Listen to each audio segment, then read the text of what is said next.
Back to my channel. ನಾನು ನಿಮ್ Revathi. Friends, RG tailoring ಕ್ಲಾಸಿಗೆ ಸ್ವಾಗತ. ಫ್ರೆಂಡ್ಸ್, ನಾನು ಇವತ್ತು ಏನ್ ಹೇಳಕ್ ಬಂದಿದ್ದೀನಿ ಅಂತಂದ್ರೆ, ಫ್ರೆಂಡ್ಸ್, ನೀವು ಎಷ್ಟೇ ಚೆನ್ನಾಗಿ ಹೊಲ್ಕೊಟ್ರು ಬ್ಲೌಸ್ ನ ಆಲ್ಟರ್ ಮಾಡೋದಕ್ಕೆ ತಂದು ಕೊಡ್ತಾರ. ಕಸ್ಟಮರ್ ನಿಮ್ಗೆ ಶೋಲ್ಡರ್ ಡ್ರಾಪ್ ಆಗುತ್ತೆ, ಹಾರ್ಮೋನ್ ರಿಂಕಲ್ಸ್ ಬರುತ್ತೆ, ಅದು ಸರಿ ಇಲ್ಲ ಇದು ಸರಿ ಇಲ್ಲ ಅಂತ ಹೇಳಿ ಕಂಪ್ಲೇಂಟ್ ಮಾಡ್ತಾರ. ನಿಮ್ಗೆ ತುಂಬಾ ಬೇಜಾರಾಗತ್ತಾ, ಈ ಟೈಲರಿಂಗ್ ಕೆಲಸನೇ ಬೇಡಪ್ಪ ಅನ್ನೋ ತರ ಅನ್ಸತ್ತೆ ಫ್ರೆಂಡ್ಸ್. ಯಾಕಂದ್ರೆ ನಾವು ಒಂದೊಂದ್ಸಲಿ ಚಿಕ್ಕ ಪುಟ್ಟ ತಪ್ಪಿದ್ರು ಕಸ್ಟಮರ್ ನಮ್ಗೆ ಸರಿಯಾಗಿಲ್ಲ ಅಂತ ಹೇಳಿದಾಗ ನಮ್ಗೆ ತುಂಬಾ ಬೇಜಾರಾಗುತ್ತೆ. ಯಾಕಂದ್ರೆ ನಾವು ಕಷ್ಟಪಟ್ಟು ಸ್ಟಿಚ್ ಮಾಡಿರ್ತೀವಿ, ಆದ್ರೆ ಕಸ್ಟಮರ್ ಆ ಥರ ಹೇಳಿದಾಗ ನಮ್ಗೆ ಬೇಜಾರಾಗುತ್ತೆ.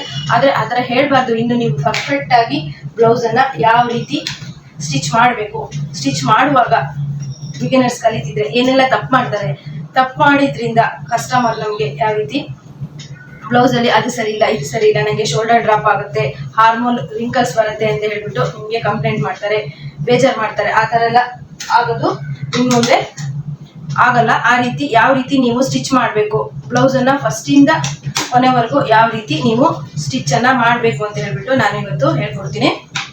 ಫಸ್ಟ್ ಆಗಿ ನೀವು ಬ್ಲೌಸ್ ಅನ್ನ ಚೆನ್ನಾಗಿ ಹೊಲಿಬೇಕು. ಕಸ್ಟಮರ್ ಕೈಯಲ್ಲಿ ತುಂಬಾ ಚೆನ್ನಾಗಿ ಹೊಲಿದಿದ್ದೀರಾ ಅಂತ ಹೇಳ್ಬಿಟ್ಟು ಹೇಳ್ಸ್ಕೊಬೇಕು. ಮತ್ತೆ ಹೆಚ್ಚೆಚ್ಚು ಕಸ್ಟಮರ್ ನಿಮ್ಗೆ ಬರಬೇಕು, ನಿಮ್ಗೆ ಬೇಜಾರಾಗಬಾರ್ದು, ತುಂಬಾ ಅಮೌಂಟ್ ಅರ್ನ್ ಮಾಡಬೇಕು ಅಂತ ನಿಮ್ಗೆ ಅನಿಸಿದ್ರೆ ಈ ವಿಡಿಯೋನ ಫುಲ್ ನೋಡಿ ಫ್ರೆಂಡ್ಸ್. ಮತ್ತೆ ಯಾರೆಲ್ಲ ನನ್ನ ವಿಡಿಯೋನ ಹೊಸದಾಗಿ ನೋಡ್ತಾ ಇದ್ದೀರಾ ಅವರು ಸಬ್ಸ್ಕ್ರೈಬ್ ಮಾಡ್ಕೊಂಡು ನೋಡಿ ಫ್ರೆಂಡ್ಸ್. ನನಗೆ ವಿಡಿಯೋಗೆ ಲೈಕ್ ಕೊಡಿ, ಯಾಕಂದ್ರೆ ನೀವು ಲೈಕ್ ಕೊಡೋದ್ರಿಂದ ನನಗೂ ಸಹ ಇನ್ನು ಹೆಚ್ಚೆಚ್ಚು ವಿಡಿಯೋನ ಮಾಡೋದಕ್ಕೆ ಮತ್ತೆ ನಿಮ್ಗೆ ಇನ್ನು ಹೆಚ್ಚೆಚ್ಚು ಹೇಳೋದಿಕ್ಕೆ ನನಗೆ ಸಾಧ್ಯ ಆಗುತ್ತೆ. ಹಾಗಾಗಿ ಲೈಕ್ ಕೊಟ್ಟು ನೋಡಿ ಫ್ರೆಂಡ್ಸ್. ಈಗ ನಾವು ಬ್ಲೌಸ್ ಸ್ಟಿಚ್ ಮಾಡುವಾಗ ಏನೆಲ್ಲ ಮಿಸ್ಟೇಕ್ ಮಾಡ್ತೀವಿ, ಮಿಸ್ಟೇಕ್ ಮಾಡೋದ್ರಿಂದ ಕಸ್ಟಮರ್ ನಮ್ಗೆ ಕಂಪ್ಲೇಂಟ್ ಅನ್ನ ಹೇಳ್ತಾರೆ, ಮತ್ತೆ ಆಲ್ಟರ್ ಮಾಡೋದಕ್ಕೆ ತರ್ತಾರೆ ಅನ್ನೋದನ್ನ ನಾನು ಇವತ್ತು ಫುಲ್ ಡೀಟೇಲ್ ಆಗಿ ಬ್ಲೌಸ್ ಅನ್ನ ತೋರಿಸ್ಬಿಟ್ಟು ನೀವು ಎಲ್ಲೆಲ್ಲಿ ಏನೇನು ತಪ್ಪು ಮಾಡ್ತೀರಾ ಅಂತ ಹೇಳ್ಬಿಟ್ಟು ಹೇಳ್ತೀನಿ. ಫಸ್ಟ್ ನೀವು ಒಂದು ಬ್ಲೌಸ್ ಸ್ಟಿಚ್ ಮಾಡಕ್ ಕೊಟ್ರು ಅಂತ ಅನ್ಕೊಳ್ಳಿ ಫ್ರೆಂಡ್ಸ್. ನೀವು ಏನ್ ಮಾಡ್ತೀರಾ, ಫಸ್ಟ್ ಏನಿರುತ್ತೆ ನಿಮ್ಗೆ ಕಟಿಂಗ್ ಮಾಡ್ಬೇಕಾಗಿರುತ್ತೆ. ಕಟಿಂಗ್ ಮಾಡುವಾಗ ನೀವು ಕರೆಕ್ಟ್ ಆಗಿ ಈಗ ಒಂದು ಬ್ಲೌಸ್ ನೀವು ಅಳತೆ ಮಾಡ್ಕೊಳ್ತೀರಾ. ಒಂದು ಬ್ಲೌಸ್ ನ ನೀವು ಅಳತೆ ಮಾಡಿದ್ರಿ ಅಂತ ಅನ್ಕೊಂಡ್ರೆ ಅದನ್ನ ನೀವು ಒಂದು ನೋಟ್ಬುಕ್ ಅಲ್ಲಿ ಬರ್ಕೋಬೇಕು. ನೋಟ್ಬುಕ್ ಅಲ್ಲಿ ನೀವು ಬರ್ಕೊಂಡಾಗ ಅಳತೆನ ನೀವು ಬರ್ಕೊಂಡಾಗ ಇದೇ ಅಳತೆಗೆ ಇನ್ನು 2-3 ಬ್ಲೌಸ್ ಕೊಟ್ಟಾಗ ನಿಮ್ಗೆ ಇನ್ನೊಂದ್ಸಲಿ ಮೆಜರ್ಮೆಂಟ್ ಮಾಡುವಂತಹ ಅವಕಾಶ ಇರಲ್ಲ. ಒಂದ್ಸಲಿ ನೀವು ಮೆಜರ್ ಮಾಡಿರ್ತೀರಾ, ಕಟ್ ಮಾಡಿರ್ತೀರಾ, ಮತ್ತೆ ನೀವು ಅದೇ ನೋಟ್ಸ್ ಅನ್ನ ನೋಡ್ಕೊಂಡು ಕಟ್ ಮಾಡ್ಬೋದು. ಮತ್ತೆ ಎರಡನೇ ತಪ್ಪು ಏನಂದ್ರೆ, ನೀವು ಬ್ಲೌಸ್ ಕಟ್ ಮಾಡುವಾಗ ಕರೆಕ್ಟ್ ಆಗಿ ಕಟ್ ಮಾಡ್ಬೇಕು. ಫಸ್ಟ್ ನೀವು ಲಾಸ್ಟ್ ಅಲ್ಲಿ ಫಿನಿಶಿಂಗ್ ಎಲ್ಲ ಆದ್ಮೇಲೆ ಕಸ್ಟಮರಿಗೆ ಕೊಟ್ಟ ಮೇಲೆ ಬ್ಲೌಸ್ ಕರೆಕ್ಟ್ ಇಲ್ಲ ಅಂತ ಹೇಳೋದಕ್ಕಿಂತ ಫಸ್ಟ್ ನೀವು ಬ್ಲೌಸ್ ಕಟಿಂಗ್ ಮಾಡ್ತಿರಲ್ಲ ಅದನ್ನ ಕರೆಕ್ಟ್ ಆಗಿ ಮಾಡ್ಬೇಕು. ಕರೆಕ್ಟ್ ಆಗಿ ಅಂತಂದ್ರೆ ಅಳತೆನ ಕರೆಕ್ಟ್ ಆಗಿ ಬರ್ಕೊಂಡು ಕರೆಕ್ಟ್ ಆಗಿ ಅಳತೆ ನೋಡಿ ಫ್ರೆಂಡ್ಸ್. ಇದು ನಾನು ಐರನ್ ಎಲ್ಲ ಮಾಡಿ ಕರೆಕ್ಟ್ ಆಗಿ ಕಟ್ ಮಾಡಿ ಇಟ್ಕೊಂಡಿದ್ದೀನಿ. ಸ್ಟಿಚ್ ಮಾಡೋದಕ್ಕೆ ಕರೆಕ್ಟ್ ಆಗಿ ಬರ್ತದೆ ಅಂದ್ರೆ ಇದು ಸ್ಪೀಡಲ್ಲಿ ಆಗುತ್ತೆ. ನಾವು ಈ ತರ ಐರನ್ ಮಾಡಿ ನೀಟಾಗಿ ಕಟ್ ಮಾಡಿ ಇಟ್ಕೊಂಡಾಗ ಬ್ಲೌಸ್ ಸ್ಪೀಡಾಗಿ ಆಗುತ್ತೆ. ಅಂದ್ರೆ 1 hour ಅಲ್ಲಿ ಬ್ಲೌಸ್ ಆಗೋದಿದ್ರೆ ಅರ್ಧ ಗಂಟೆಲಿ ಆಗುತ್ತೆ. ಅರ್ಧ ಗಂಟೆಲೂ ಸ್ಟಿಚ್ ಮಾಡ್ತಾ ಇರ್ತೀರಾ ನೀವು, ಅಷ್ಟು ಸ್ಪೀಡ್ ಇರ್ತೀರಾ ಅಂತಂದ್ರೆ ಇನ್ನು 20-25 ನಿಮಿಷದಲ್ಲಿ ಒಂದು ಬ್ಲೌಸ್ ಅನ್ನ ಹೊಲಿತೀರಾ. ಹಾಗಾಗಿ ನೀವು ನೀಟಾಗಿ ಸ್ವಲ್ಪ ಟೈಮ್ ಕೊಡಿ, ಕಟಿಂಗಿಗೆ ಟೈಮ್ ಕೊಡಿ. ಆಗ ನಿಮ್ಗೆ ಸ್ಟಿಚಿಂಗು ಬೇಗ ಆಗುತ್ತೆ. ಸ್ಟಿಚಿಂಗು ಫಸ್ಟ್ ಸ್ಟಾರ್ಟಿಂಗ್ ಅಲ್ಲಿ ನಿಧಾನಕ್ಕೆ ಅಂದ್ರೆ ಕರೆಕ್ಟ್ ಆಗಿ ಮಾಡಿ, ಆಗ ನಿಮ್ಗೆ ಫಿನಿಶಿಂಗು ನೀಟಾಗಿ ಬರುತ್ತೆ. ನೀವು ಸ್ಟಾರ್ಟಿಂಗ್ನೇ ತಪ್ಪು ಮಾಡಿದ್ರೆ ಮತ್ತೆ ಮುಂದೆ ಬ್ಲೌಸ್ ನಾವು ಸ್ಟಿಚ್ ಮಾಡುವಾಗ ತಪ್ಪಾಗುತ್ತೆ. ಈಗ ನಾವು ಫ್ರೆಂಡ್ಸ್ ಏನಂದ್ರೆ 1ನೇ ಕ್ಲಾಸೇ ಕರೆಕ್ಟ್ ಆಗಿ ಓದಿಲ್ಲ ಅಂದ್ರೆ 2ನೇ ಕ್ಲಾಸ್ ನಮ್ಗೆ ಏನು ಗೊತ್ತಾಗಲ್ಲ. ಆ ರೀತಿ ನಾವು ಸ್ಟಾರ್ಟಿಂಗ್ ಏನೋ ಒಂದು ಬ್ಲೌಸ್ ನ ಅಳತೆ ಬ್ಲೌಸ್ ಕೊಟ್ಟಾಗ ಇದೇ ಅಳತೆ ಬ್ಲೌಸ್ ಅಂತ ಅನ್ಕೊಳ್ಳಿ. ಈ ಅಳತೆ ಬ್ಲೌಸ್ ನ ನಾವು ಫಸ್ಟ್ ಫುಲ್ ಆಗಿ ಅಳತೆ ಮಾಡ್ಕೋಬೇಕು. ಫುಲ್ ಆಗಿ ಅಳತೆ ಮಾಡಿ ಒಂದು ನೋಟ್ಸ್ ಬುಕ್ ಅಲ್ಲಿ ಬರಿಬೇಕು. ನೋಟ್ಸ್ ಬುಕ್ ಅವ್ರ ಹೆಸರನ್ನ ಮತ್ತೆ ಅಳತೆನ ನೋಟ್ಸ್ ಬುಕ್ ಅಲ್ಲಿ ಬರೆದು ನೆಕ್ಸ್ಟ್ ಕಟಿಂಗ್ ಮಾಡಕ್ಕೆ ಶುರು ಮಾಡಬೇಕು. ಕಟಿಂಗ್ ಮಾಡುವಾಗ ನಾವು ನೀಟಾಗಿ ಐರನ್ ಮಾಡ್ಕೊಂಡು ಮತ್ತೆ ನೀಟಾಗಿ ಮಾರ್ಕ್ ಅನ್ನು ಹಾಕಿ 2 ಸರಿ ನೋಡಿ ಫ್ರೆಂಡ್ಸ್. ನಮ್ಗೆ ಟೈಲರಿಂಗ್ ಕಲಿಸುವಾಗ ನಮ್ಗೆ ಟೈಲರಿಂಗ್ ಟೀಚರ್ ಹೇಳ್ಕೊಟ್ಟಿದ್ದಷ್ಟೇ, ನೀವು ಕಟ್ ಮಾಡೋದಕ್ಕಿಂತ ಮುಂಚೆ 2 ಸರಿ ನೀವು ಮಾರ್ಕ್ ಮಾಡಿರೋದು ಸರಿ ಇದೆಯಾ ಅಂತ ಹೇಳ್ಬಿಟ್ಟು ನೋಡ್ಬೇಕು ಅಂತ ಅವ್ರು ನಮ್ಗೆ ಹೇಳ್ಕೊಟ್ರು. ಕಟಿಂಗ್ ಆದ್ಮೇಲೆ ಏನು ಮಾಡೋದಕ್ಕೆ ಬರೋದಿಲ್ಲ. ಹಾಗಾಗಿ ಕಟಿಂಗ್ ಮಾಡೋದಕ್ಕಿಂತ ಮೊದಲು ನೀವು ಕರೆಕ್ಟ್ ಆಗಿದೆಯಾ ಅಂತ ಹೇಳ್ಬಿಟ್ಟು ಒಂದ್ಸರಿ 2 ಸರಿ ಚೆಕ್ ಮಾಡಿ ಕಟ್ ಮಾಡಿ. ಫಸ್ಟ್ ನೀವು ಸ್ಟಾರ್ಟಿಂಗ್ ಮಾರ್ಕ್ ಹಾಕೋದು ಕಟ್ ಮಾಡೋದು ಕರೆಕ್ಟ್ ಆಗಿ ಮಾಡಿದ್ರಿ ಅಂತಂದ್ರೆ ಸ್ಟಿಚ್ ಕರೆಕ್ಟ್ ಆಗಿ ಆಗ್ತಾ ಹೋಗುತ್ತೆ. ಇಲ್ಲ ನೀವು ಫಸ್ಟ್ ಇಂದಲೇ ನೀವು ತಪ್ಪು ಮಾಡಿದ್ರೆ ಕಟಿಂಗ್ ಅಲ್ಲೆಲ್ಲ ತಪ್ಪಾಯ್ತು ಅಂದ್ರೆ ಫುಲ್ ಸ್ಟಿಚಿಂಗ್ ಸಹ ಸರಿ ಆಗಲ್ಲ. ಮತ್ತೆ ಈಗ ಮಾರ್ಕ್ ಮಾಡಾಯ್ತು, ನೀಟಾಗಿ ಕಟಿಂಗ್ ಮಾಡಾಯ್ತು, ಈಗ ನೆಕ್ಸ್ಟ್ ಏನ್ ಮಾಡೋದು, ಸ್ಟಿಚಿಂಗ್ ಮಾಡಕ್ಕೆ ಶುರು ಮಾಡ್ಬೇಕು. ಮೂರನೇ ನೀವು ಏನ್ ಪಾಯಿಂಟ್ ಸರಿ ಮಾಡ್ಕೊಬೇಕು ಅಂದ್ರೆ, ನೀವೀಗ ನೋಡಿ ಫ್ರೆಂಡ್ಸ್, ಇದೇ ಒಂದು ಬ್ಲೌಸ್ ಸಾದಾ ಬ್ಲೌಸ್ ನಮ್ಗೆ ಸ್ಟಿಚ್ ಮಾಡಕ್ ಕೊಟ್ಟಿದ್ದಾರೆ ಅಂತಂದ್ರೆ ಇದಕ್ಕೆ ಮಿಸ್ ಮ್ಯಾಚ್ ದಾರ ಹಾಕೋದು ಅಂತಂದ್ರೆ ಈಗ ಸ್ವಲ್ಪ ಈಗ ಹೆಂಗ್ ಬರುತ್ತೆ ಅಂತಂದ್ರೆ ಈಗ ಎರಡು ದಾರ ಇದೆ, ಇದ್ರಲ್ಲಿ ಈಗ ಈ ದಾರ ಸ್ವಲ್ಪ ಜಾಸ್ತಿ ಹೀಗೆ ಕಾಣಿಸ್ತಿದೆ, ಇದು ಕರೆಕ್ಟ್ ಮ್ಯಾಚ್ ಆಗ್ತಾ ಇದೆ ಫ್ರೆಂಡ್ಸ್ ಈ ಬ್ಲೌಸ್ಗೆ ಕಟ್. ಮತ್ತೆ ನೀವು ಇದನ್ನ ಸ್ವಲ್ಪ ಗಮನದಲ್ಲಿ ಇಟ್ಕೋಬೇಕು, ಕರೆಕ್ಟ್ ಆದ ಮ್ಯಾಚ್ ಅನ್ನ ದಾರವನ್ನ ಹಾಕೋದು ನಿಮ್ಮ ಬ್ಲೌಸ್ ಫಿನಿಶಿಂಗ್ ನೀಟಾಗಿ ಕಾಣೋಕೆ ಕಾರಣ ಆಗಿರುತ್ತೆ. ನೀವು ಸ್ವಲ್ಪ ಮಿಸ್ ಮ್ಯಾಚ್ ದಾರ ಹಾಕೋದು, ಅಯ್ಯೋ ಇರ್ಲಿ ಪರವಾಗಿಲ್ಲ ಕಸ್ಟಮರ್ ಅಡ್ಜಸ್ಟ್ ಮಾಡ್ಕೊಳ್ತಾರೆ ಅಂತ ದಾರ ಹಾಕೋದು, ಅದು ಸಹ ನಿಮ್ ಬ್ಲೌಸು ಚೆನ್ನಾಗಿ ಕಾಣಿರೋದಕ್ಕೆ ಕಾರಣ ಆಗುತ್ತೆ. ಕರೆಕ್ಟ್ ಆಗಿರೋ ದಾರನ ಹಿಂದಿನ ದಿವಸನೇ ರೆಡಿ ಮಾಡಿ ಇಟ್ಕೊಂಡು ಹಾಕೋದನ್ನ ಮಾಡಿ. ನೆಕ್ಸ್ಟ್ ಏನ್ ಮಾಡ್ಬೇಕು ಅಂತಂದ್ರೆ ಬ್ಲೌಸ್ ಕಟಿಂಗ್ ಆಗಿರುತ್ತೆ, ಲೈನಿಂಗ್ ಬ್ಲೌಸ್ ಆದ್ರೆ ನೀವು ನೀಟಾಗಿ ಲೈನಿಂಗ್ ಅನ್ನ ಅಟ್ಯಾಚ್ ಮಾಡ್ಕೊಬೇಕು. ಲೈನಿಂಗ್ ಅಟ್ಯಾಚ್ ಮಾಡುವಾಗ ಸುಕ್ ಮಾಡ್ಕೊಂಡ್ರಿ ಅಂತ ಅಂದ್ರೆ ಬ್ಲೌಸ್ ವೇರ್ ಮಾಡಿದಾಗೂ ಸಹ ಚೆನ್ನಾಗಿ ಕಾಣಲ್ಲ. ನೀವು ಲೈನಿಂಗ್ ಅನ್ನ ನೀಟಾಗಿ ಅಟ್ಯಾಚ್ ಮಾಡ್ಕೊಬೇಕು. ಲೈನಿಂಗ್ ಅಟ್ಯಾಚ್ ಮಾಡೋದಕ್ಕೆ ನೀವು ಟೈಮ್ ಕೊಟ್ರಿ ಅಂತಂದ್ರೆ ಬ್ಲೌಸ್ ನೀಟಾಗಿ ಬರುತ್ತೆ. ಈಗ ನೆಕ್ಸ್ಟ್ ಈಗ ದಾರ ಸರಿ ಮಾಡ್ಕೊಂಡಾಯ್ತು, ಲೈನಿಂಗ್ ಅನ್ನ ಹಚ್ಕೊಂಡಾಯ್ತು, ಈಗ ನೆಕ್ಸ್ಟ್ ಟಕ್ಸ್ ಬರುತ್ತೆ. ಈ ಟಕ್ಸ್ ಹಿಡಿಯುವಾಗ್ಲೂ ಅಷ್ಟೇ ಮೇನ್ ಆಗಿ ಬ್ಲೌಸ್ ಕರೆಕ್ಟ್ ಆಗಿ ಕಪ್ಸು ಕೂರ್ಬೇಕು ಅಂತಂದ್ರೆ ಟಕ್ಸು ಕರೆಕ್ಟ್ ಆಗಿ ನೀವು ಹಿಡಿಬೇಕು. ಟಕ್ಸ್ ಅನ್ನ ನೀವು ಮಿಸ್ ಮಾಡಿದ್ರಿ ಅಂತಂದ್ರೆ ಬ್ಲೌಸು ಕಸ್ಟಮರ್ಗೆ ಕರೆಕ್ಟ್ ಆಗಿ ಕೂರೋದಿಲ್ಲ ಫ್ರೆಂಡ್ಸ್.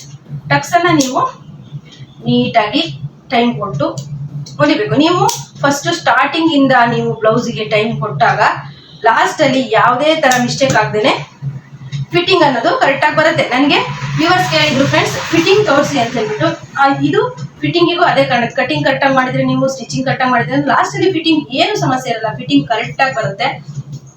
ಈ ರೀತಿ ಮಾಡ್ಬೋದು. ಟಕ್ಸ್ ಆಯ್ತು, ಟಕ್ಸ್ ಮಾಡಾಯ್ತು. ನೆಕ್ಸ್ಟ್